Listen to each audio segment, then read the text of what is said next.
Dear students, आज मैं fourth same mechanical engineering के छात्रों के लिए हाइड्रोलिक्स एंड न्यूमेटिक्स में छठवां chapter water turbines and pump में पंप के बारे में डिस्कशन करेंगे। पिछले वीडियो लेक्चर में कई पंप के बारे में डिस्कशन हो चुका है। उनमें से थे जैसे reciprocating pump, gear pump, screw pump, vane pump, gear में internal gear and external gear pump. Internal gear और गियर पंप क्या होते हैं? इनमें सेंट्रीफ्यूगल एवं रेसिप्रोकेटिंग दोनों प्रकार के पंपों का लाभ इंक्लूड होते हैं, जिनमें सेंट्रीफ्यूगल की भांति कंटिन्यूअस विसर्जन मिलता है तथा पश्चाग्र की भांति ये पॉजिटिव डिस्प्लेसमेंट होते हैं। ठीक है। स्क्रू पंप जो कि स्क्रू घूमते हुए स्क्रूओं के बीच से द्रव गुजरता है और उसकी प्रेशर एनर्जी बढ़ती है, क्योंकि बेसिकली पंप में हम क्या करते हैं कि पंप को मैकेनिकल एनर्जी देते हैं और उसके आधार पर इसकी प्रेशर एनर्जी बढ़ाते हैं। ठीक है भाई। तो अब positive displacement reciprocating pump is a positive displacement pump, यानी पॉजिटिव डिस्प्लेसमेंट जिसमें कि डायरेक्ट जो पार्ट होता है पंप का उसके डिस्प्लेसमेंट से यानी उसके कांटेक्ट से प्रेशर एनर्जी बढ़ती है। कि जैसे सिलेंडर में पिस्टन रेसिप्रोकेटिंग मोशन करता है तो द्रव को कंप्रेस करता है और उस कंप्रेशन के कारण ही उसकी प्रेशर एनर्जी बढ़ती है। अब देखो नॉन पॉजिटिव डिस्प्लेसमेंट पंप जो रोटेटरी टाइप के पंप होते हैं, जैसे कि सेंट्रीफ्यूगल पंप। सेंट्रीफ्यूगल पंप क्या होता है कि centrifugal pump dynamic pressure pump होते हैं तथा अपनी क्रिया के लिए सेंट्रीफ्यूगल फोर्स पर आधारित होते हैं। देखो फिजिक्स में आप लोगों ने सेंट्रीफ्यूगल फोर्स पढ़ा होता है कि जब किसी चीज को घुमाते हैं, घुमाने के बाद वो सेंटर से दूर की ओर भागता है, तो दूर की ओर भागता है तो उसी प्रिंसिपल का इसमें उपयोग होता है कि जो द्रव को है उसके सेंटर जो होता है, आई जो होती है वहां पर शक करते हैं और जब घूमते हुए इम्पेलर से इसको गुजारते हैं तो ये परिधि की ओर भागता है। तो इसी पर आधारित है। तो इससे क्या होता है कि इसमें लगातार सप्लाई तथा कम मेंटेनेंस के कारण आजकल इनका उपयोग बहुत अधिक होता है। अब सेंट्रीफ्यूगल पंप के पार्ट कौन कौन से होते हैं? तो मेन पार्ट जो होता है इसमें एक रोटेटरी इम्पेलर होता है, जिसमें कि बहुत सारी वैन्स बनी होती हैं, ये कर्व वैन्स बनी होती हैं। तो इम्पेलर ही एक घूमने वाला पार्ट होता है, एक पहिया होता है जिसकी परिधि पर बहुत सारी कर्व वैन्स लगी होती हैं और इसको हम किसी प्राइम मूवर जैसे कि इलेक्ट्रिकल मोटर या आईसी इंजन के सैफ्ट से कपुल करके इसको हम घुमाते हैं। ठीक है भाई। अब इसमें होता है इस इम्पेलर के बाहर, चूंकि अब इस इम्पेलर के घूमने से द्रव केंद्र से दूर की ओर भागेगा, तो इसको रोकने के लिए हम केसिंग लगाते हैं। तो इस केसिंग से ही टकरा करके द्रव का प्रेशर एनर्जी जो है वो बढ़ती है, यानी जब घूमने के कारण ये दूर जाएगा सेंटर से तो सारे पार्टिकल द्रव के केसिंग से टकराएंगे और इससे इसकी प्रेशर एनर्जी बढ़ेगी। ठीक है। तो तीसरा ये पार्ट होता है केसिंग। फिर होता है किसमें सक्शन पाइप, यानी इसका ऊपरी सिरा पंप के प्रवेश जिसे आई कहते हैं अंदर इसके जाता है, आई से जुड़ा होता है और नीचे वाला सिरा, ये जो सिरा होता है ये आगे ले जाके रिजर्वायर में डुबो देते हैं, जहां से हमें पानी को सक करना है वहां पर इसको हम डुबो देते हैं। ठीक है। चौथा होता है इसमें ये डिलीवरी पाइप, यानी जब केसिंग पर सारे पार्टिकल टकरा के इनकी प्रेशर एनर्जी बढ़ेगी तो इनका प्रेशर हेड बढ़ जाएगा, तो हेड बढ़ जाएगा तो ये डिलीवरी पाइप से होते हुए जहां पर हमें लिफ्ट करना है, रिक्वायरमेंट जहां पर लिफ्ट करने की वहां पर ये लिफ्ट हो जाता है। ठीक है भाई। तो ये जो है ये बेसिकली इनके पंप के पार्ट होते हैं, यानी इम्पेलर होता है और केसिंग होती है। Basically impeller and casing. Impeller इसमें कई प्रकार से होते हैं, जैसे कि आई दोनों सराउंडेड या क्लोज इम्पेलर, कर्व लेग फलक, ओपन इम्पेलर एंड सराउंड और क्लोज और वन साइड क्लोज इम्पेलर, यानी सेमी क्लोज। एक तो open, semi close and close impeller. ठीक है। ऐसी केसिंग भी कई तरीके की होते हैं, जैसे कि वॉल्यूट केसिंग है ना, वर्लपूल और वॉल्टेक्स केसिंग और डिफ्यूजर और टरबाइन केसिंग। तो ये विभिन्न तरीके की जो केसिंग है उनको भी हम डिजाइन करते हैं कि जैसा रिक्वायरमेंट होता है उसके आधार पर। अब बेसिकली आपकी इसकी वर्किंग कैसे होती है, इसकी वर्किंग को आपको समझना है, क्योंकि यही आपके लिए इम्पॉर्टेंट है। कैसे वर्क करता है कि जब पंप में इम्पेलर के केंद्र पर द्रव प्रवेश करता है और इस प्रवेश को आई कहते हैं, इसलिए इसी स्थान पर सक्शन पाइप लगा होता है। यानी ये जो सक्शन पाइप होता है ये नीचे एक सिरा रिजर्वायर में डूबा होता है और दूसरा ये आई पे से कनेक्ट होता है, जहाँ से पानी सीधे आई पे जाता है। अब आई पे जाता कैसे है कि वॉल्यूट केसिंग के निकास पर ये डिलीवरी पाइप लगा होता है और यहीं से द्रव बाहर निकलता है। अब जब हम इलेक्ट्रिक मोटर या प्राइम मूवर से ये जो सैफ्ट दिख रही है छोटी सी अंदर, ये दिस इज द सैफ्ट, ये सैफ्ट को हम इलेक्ट्रिक मोटर की सैफ्ट से या आईसी इंजन की क्रैंक सैफ्ट से पुली लगा के उससे कनेक्ट करेंगे। तो जब हम इसको रोटेटरी मोशन देंगे यानी घुमाएंगे तो इसके क्या होता है, केंद्र पर इसके सेंटर पर पार्शियल वैक्यूम क्रिएट होता है। सेंटर पर जो होगा जब इसको हम घुमाएंगे तो इस पर वैक्यूम क्रिएट होगा और इस वैक्यूम क्रिएट जब होगा तो द्रव सक्शन पाइप से होता हुआ इस आई में सक होता है और सक होता है और फिर ये क्या होगा कि केंद्र की ओर प्रवाहित होता है और घूमते हुए इम्पेलर, यहाँ पानी सक करता जाएगा और ये घूमते हुए इम्पेलर से टकराकर परिध की ओर आएगा। तो ये सारा पानी परिध की ओर आता है और यहाँ इसको इस केसिंग में कलेक्ट करते जाते हैं। तो केसिंग में बढ़ते हुए काट के क्षेत्रफल के कारण, यानी इस केसिंग का जैसे क्षेत्रफल बढ़ता जाता है ऐसे ऐसे, तो बढ़ते हुए क्षेत्रफल के कारण इसकी गतिज ऊर्जा जो होती है वो किस में कन्वर्ट होती जाती है, दाब ऊर्जा में। यानी जो घूम रहा है उसमें गतिज ऊर्जा है, फिर जब केसिंग पे टकराएगा तो टकराने के बाद बड़े क्षेत्रफल में आता जाएगा तो इसकी दाब ऊर्जा में बदलता जाता है। ये काइनेटिक एनर्जी जो होती है वो प्रेशर एनर्जी में कन्वर्ट हो जाती है। तो इस प्रकार केसिंग के निकास पर पहुंचने पर द्रव काफी दाब ऊर्जा ग्रहण कर लेता है, जिससे वह डिलीवरी पाइप में ऊपर चढ़ता जाता है और इसी तरीके से कंटिन्यूअस रोटेट होता है। तो पानी सक भी करता जाता है और घूमते हुए इम्पेलर से टकरा टकरा के केसिंग पे भी आता जाता है। दाब ऊर्जा साथ साथ बढ़ती जाती है और डिलीवरी पाइप से हमें लगातार सप्लाई मिलती जाती है। ठीक है, तो ये इसकी क्रिया होती है। अब एक टर्म इसमें आता है इस सेंट्रीफ्यूगल पंप के लिए। जैसे हमने रेसिप्रोकेटिंग पंप में बताया था कि उसमें हम एयर वेसल यूज करते हैं, एक सक्शन पाइप में और एक डिलीवरी पाइप में, यानी जहाँ पर जो पंप का सिलेंडर है उसके काफ़ी करीब लगभग उसको फिट करते हैं। जैसे कि ओवर प्रेशर में पानी उसमें प्रवेश कर जाता है और जब प्रेशर कम हो, जब सप्लाई बंद हो, तो यहाँ से सक्शन पाइप में पानी उससे सप्लाई होता है। इसी तरीके से डिलीवरी पाइप में जिस समय कंप्रेस्ड होता है तो सबसे पहले एयर वेसल में भर जाता है, फिर डिलीवरी होके जहाँ भी जाता है वहाँ पर पानी जाता है और जिस समय आइडल स्ट्रोक होता है उस समय उस एयर वेसल से पानी इसमें वापस चला जाता है। तो इस प्रकार उसमें बीच में एयर नहीं आ पाती। ठीक है, तो इसी तरीके से सेंट्रीफ्यूगल पंप में भी कि हमें केसिंग और सक्शन पाइप के बीच में एयर निकालने की क्रिया को एयर निकालना होता है। अगर इसमें एयर आ गई तो फिर वैक्यूम क्रिएट नहीं होगा और वैक्यूम क्रिएट नहीं होगा तो सक्शन नहीं हो जाएगा, सक्शन नहीं होगा तो बाकी क्रिया आगे नहीं होगी, यानी पंप रन नहीं कर पाएगा स्मूथली। तो हम क्या करते हैं, इसके लिए चीज़ है प्राइमिंग। तो what is priming and priming devices कौन कौन से होते हैं। तो देखो प्राइमिंग क्या होता है कि चूसण पाइप यानी सक्शन पाइप और डिलीवरी पाइप में से हवा को बाहर निकालने की क्रिया को प्राइमिंग कहते हैं।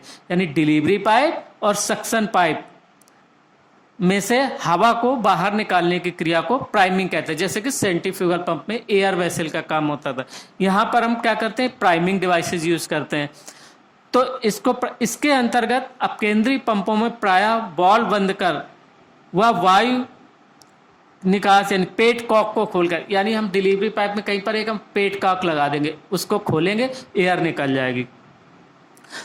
खोलकर केसिंग पर लगी टोंटी खोलकर चूसण पाइप या पूरे केसिंग में प्रयोग किए जाने वाले द्रव से पूरा भरकर प्रबंध में से वायु या गैस को निकाल देने की क्रिया को पंप की प्राइमिंग कहते हैं। तो अब केंद्रीय पंपों में क्या होता है, बॉल बंद कर व पेट कॉक खोलकर, कि पहले हमने बॉल बंद कर दिया और पेट कॉक जो होता है डिलीवरी को खोल दिया, तो उससे एयर जो केसिंग पर लगी टोटी खोलकर, जिसको कहते हैं पेट कॉक खोलकर यानी केसिंग पर लगी टोटी खोलकर चूसण पाइप यानी सक्शन पाइप व पूरे केसिंग में प्रयोग किए जाने वाले द्रव से पूरा भरकर, यानी जो द्रव हमें सक करना है केसिंग में उसी द्रव को भर दें पूरे चूसण पाइप और केसिंग में।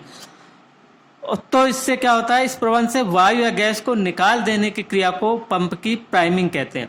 अब इनको प्राइमिंग करने के प्रोसेस है, बहुत सारी मेथड है प्राइमिंग के। तो कौन कौन से प्राइमिंग, मतलब मेन मतलब क्या है कि चूसण पाइप और केसिंग में से एयर निकालना है, जिससे कि आगे जब हम पंप को चालू करें तो उसमें एयर नहीं हो, नहीं तो फिर वैक्यूम क्रिएट नहीं होगा, और वैक्यूम क्रिएट नहीं होगा तो एयर सक नहीं करेगा। तो इसलिए मेन पर्पज जो क्या होता है कि सक्शन पाइप या डिलीवरी पाइप या केसिंग में से हवा को बाहर निकालने की क्रिया को प्राइमिंग कहते हैं इन शॉर्ट में। तो अब हम प्राइमिंग के मेथड कौन कौन से हैं, जैसे जल या द्रव भरना। तो पहले अभी किसी ने देखा होगा, अभी भी करते हैं, कहीं पंप लगा होता है उसको चालू करने से पहले हम क्या करते हैं, उसमें पानी भरते हैं। क्यों भरते हैं, जब केसिंग पानी से पूरी भर जाएगी और सक्शन पाइप में भी पानी भर जाएगा तो एयर निकल जाएगी, फिर हम पंप चालू करते हैं।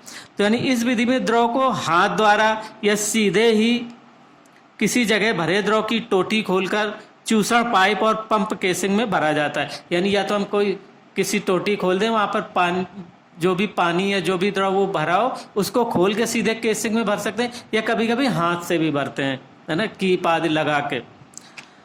दूसरा है एक प्राइमिंग चैम्बर बना के, यानी छोटे पंपों पर डिलीवरी या निकास की ओर एक प्राइमिंग चैम्बर का प्रबंध किया जाता है। तो पंप को रोकने पर कुछ द्रव प्राइमिंग चैम्बर में भर जाता है, फिर पंप को चालू करने के लिए इस द्रव के प्रयोग से सक्शन पाइप तथा इम्पेलर भर दिए जाते हैं। यानी उस चैम्बर में पानी भर जाएगा जिस समय पंप चल रहा होता है, प्रेशर एनर्जी बढ़ गई होती है, डिलीवरी पाइप में जा रहा है, तो उसी में एक साइड में चैम्बर लगा देंगे तो कुछ पानी चैम्बर में भर जाएगा, और जब चालू करना है तो उसी चैम्बर से फिर उसमें हम वापस भर देंगे, एयर निकल जाएगी बाहर। तीसरी चीज क्या है, तीसरा जो मेथड है that is the vacuum producing devices. यानी इसमें हम वैक्यूम क्रिएट करते हैं कि अलग से कोई छोटा पंप या कोई ऐसी डिवाइस लगाते हैं जो कि सक करके एयर निकाल ले। यानी इसमें एक इजेक्टर का प्रयोग किया जाता है जो केसिंग पर लगा रहता है। इसमें उच्च दाब पानी, भाप या संपीड़ित वायु प्रवाहित की जाती है, जिससे केसिंग के ऊपरी भाग पर वैक्यूम बन जाता है। जब ऊपरी भाग पर वैक्यूम, जो ऊपरी भाग होता है उसको क्या कहते हैं, आई कहते हैं। जब वहां पर वैक्यूम बनेगा तभी जो है वो सक्शन क्रिया प्रारंभ होगी। ठीक है। अब कुछ होता है जो आजकल मॉडर्न जो डिवाइसेज हैं, मॉडर्न पंप में क्या होता है, इस सेल्फ प्राइमिंग डिवाइसेज का उपयोग करते हैं। यानी सेल्फ प्राइमिंग डिवाइसेज लगा देते हैं, ये सब मेथड यूज नहीं करने पड़ते हैं, अपने आप ही जो मैन्युफैक्चर होता है वो पंप में डिवाइस लगा देता है। यानी कुछ पंप बनाने वाले या पंप निर्मित करने वाले निर्माता अपने पंपों में सेल्फ प्राइमिंग डिवाइसेस का प्रबंध करते हैं, जो निम्न प्रकार है। जैसे कुछ पंप निर्माता चूसण पाइप में एक विशेष प्रकार का स्टोरेज टैंक बना देते हैं जो प्राइमिंग के लिए पर्याप्त द्रव स्टोर करता है। ठीक है। तो ये ओवरऑल जो होती हैं ये प्राइमिंग डिवाइसेज है। तो अब इस चैप्टर में बेसिकली हमने क्या क्या पढ़ा, तो टरबाइन में कौन कौन सी थी, तो इम्पल्स टरबाइन, रिएक्शन टरबाइन। और इम्पल्स टरबाइन का एग्जाम्पल है मोस्टली पेल्टन व्हील टरबाइन। और रिएक्शन टरबाइन के लिए होती हैं, रिएक्शन टरबाइन में Francis turbine and Kaplan turbine. ठीक है भाई। तो रिएक्शन टरबाइन में जो फ्रांसिस टरबाइन होती है, अब देखो इसमें मल्टी चॉइस क्वेश्चन आएंगे तो इसी तरीके छोटी छोटी चीजें पूछी जाएंगे भाई, कि जैसे पेल्टन व्हील टरबाइन क्या है। देखो और टरबाइन हमने और भी बताई थी कि ये फ्लो के आधार पर जो होती है, कि जैसे tangential flow, radial flow, axial flow and mix flow, इस तरह की भी टरबाइन होती हैं। तो जैसे पेल्टन व्हील टरबाइन है तो है एक इम्पल्स टरबाइन, ये इम्पल्स टरबाइन है बट कैसी है, टेंजेंशियली फ्लो टरबाइन है। ठीक है। ऐसी जैसे कि आपकी जो कप्लान टरबाइन है वो क्या है रिएक्शन टरबाइन बट कैसी है, फ्लो के आधार पर एक्सियल फ्लो रिएक्शन टरबाइन, यानी एक्सियल फ्लो है। फ्रांसिस टरबाइन क्या है कि रेडियल फ्लो है। तो मोस्टली फ्लो के आधार पर होता है tangential flow, axial flow, radial flow and mix flow भी होती हैं। ठीक है भाई। तो ये टरबाइन में आपने तीनों टरबाइन के बारे में थोड़ा सा पढ़ा, और फिर टरबाइन के लिए कुछ इम्पॉर्टेंट डेफिनीशन थी, जैसे कि unit speed, unit power, unit discharge, और आपकी specific speed of turbine, cavitation of turbine. तो ये सारी डेफिनीशन आपको क्लियरली मतलब समझना, आपको पढ़ना है। मैंने पीडीएफ आपको भेज दिया है पूरा इस चैप्टर का। अब आप इसको पूरा ठीक से एक एक लाइन अध्ययन करें, क्योंकि जो एमसीक्यू जो मल्टीपल चॉइस क्वेश्चन है वो कहीं से बीच से भी किसी भी सेंटेंस से उठा लिया जाता है ना। तो जैसे पंप में आपने रेसिप्रोकेटिंग पंप,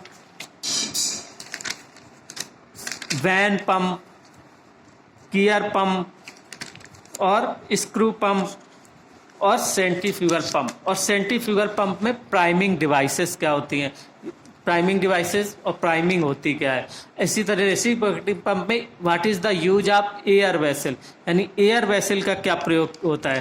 ठीक है भाई।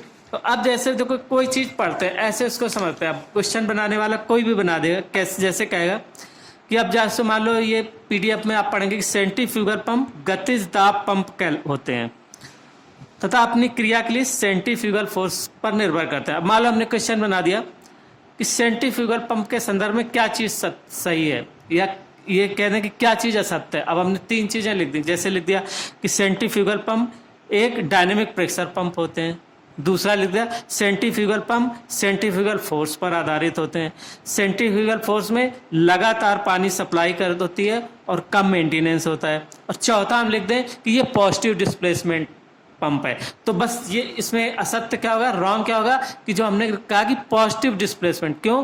पॉजिटिव डिस्प्लेसमेंट पंप जो होते हैं वो केवल रेसिप्रोकेटिंग पंप होते हैं, जिसमें कि जो पंप का जो पार्ट होता है वो डायरेक्ट उसके कांटेक्ट में आकर प्रेशर एनर्जी बढ़ती है, तो वो पंप पॉजिटिव डिस्प्लेसमेंट पंप कहलाते हैं। तो यानी रेसिप्रोकेटिंग पॉजिटिव डिस्प्लेसमेंट पंप है, centrifugal pump positive displacement pump नहीं है। तो यही रॉन्ग होगा। तो ऐसे ही बीच से बना दे। तो इसीलिए इसकी एक एक चीज़ पढ़ना इंपॉर्टेंट है, बहुत इंपॉर्टेंट है, क्योंकि मल्टी चॉइस क्वेश्चन तो कहीं से भी बना दिया जा सकता है ना। कह दिया जैसे कि सेंट्रीफ्यूगल पार्ट के निम्न से कौन सा पार्ट सेंट्रीफ्यूगल पंप का नहीं है।